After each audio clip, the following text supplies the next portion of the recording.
All right, guys, I'm gonna show you how to fix this washer. It's actually like the third one like this that I've got, but here's what's going on with it. Go to any cycle, but specifically you can test it by going to drain and spin, hit start, or you hold the start. Here's what's gonna happen. It's gonna buzz at you 3 times and it's gonna switch immediately to done. 1, 2, 3. Switches to done. And that's it. That's all it's gonna do for us. Let me show you what the problem is. We need to tilt, I'm gonna tilt the machine over so we can access underneath. All right, make sure you've unplugged it and let it set for a couple minutes. But we've got a screw here and a screw here.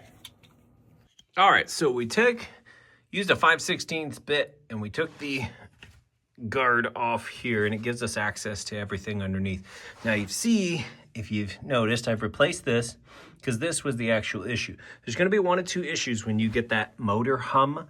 Essentially what that noise is it's trying to send power to the motor, but the motor's not doing anything. Well, this is, think of this as like a supercharger that sends a boost of energy to get the motor started.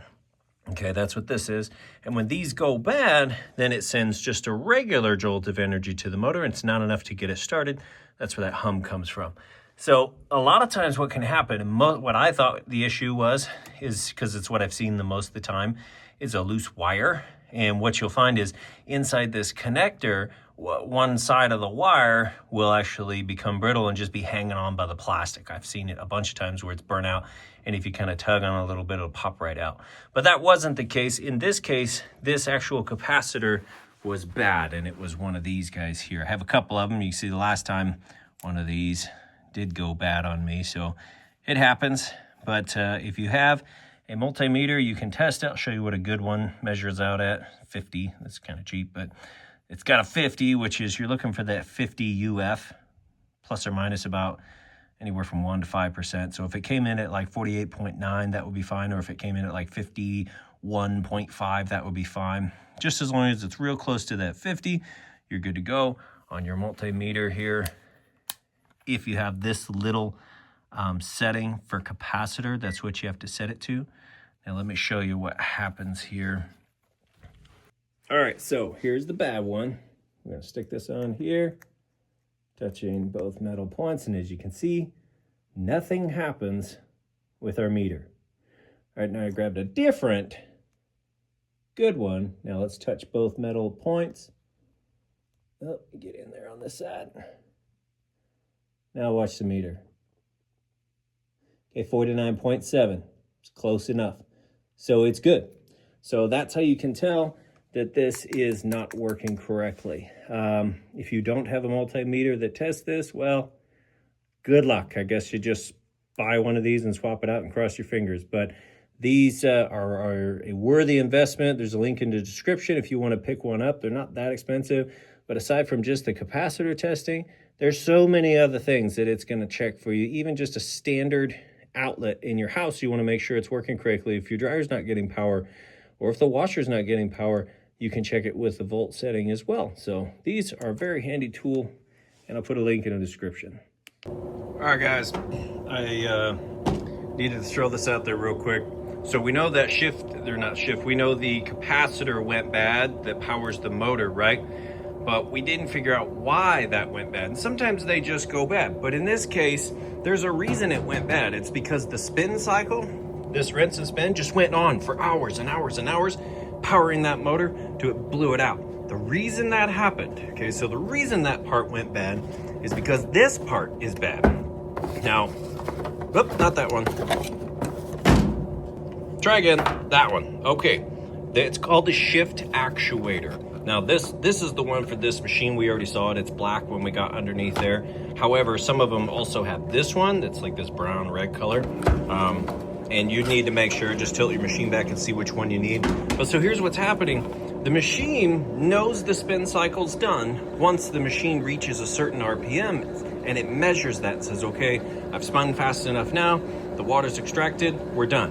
But if it doesn't get that signal that tells it how fast it's going, it assumes it's not spun out yet and it's not done. And it just repeats the spin cycle over and over and over again, trying to get that RPM reading, telling it, yes, I've spun fast enough and we're done. So it's a failure. And if I went in and read the codes, which I already did, it will show that it's got a shift actuator RPM error code. So yes, this is the shift actuator, and it switches it from one cycle will be where the center post there agitates, then this will shift over here and lock it in place, and then the whole drum spins.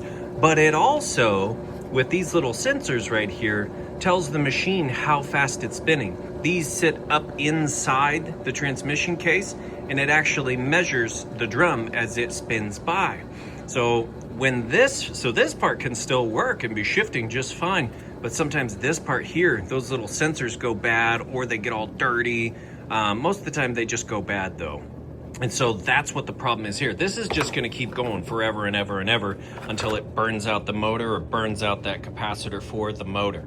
And you know, if you're not home, if you're at work for 8 hours, maybe it's spun for 7 hours, burn up the components and then just went dead on you.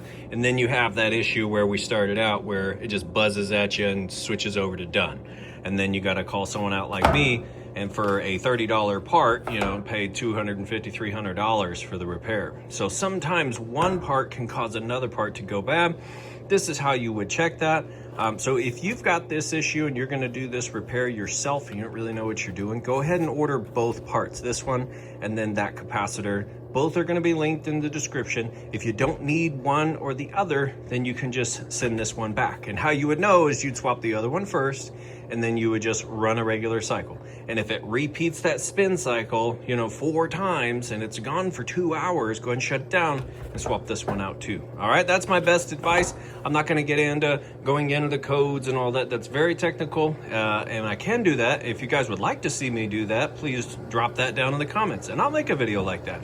But sometimes, especially like I said, if you don't know what you're doing, you're just trying to get your laundry going up again, it's easier just to buy a couple of parts and give it a shot.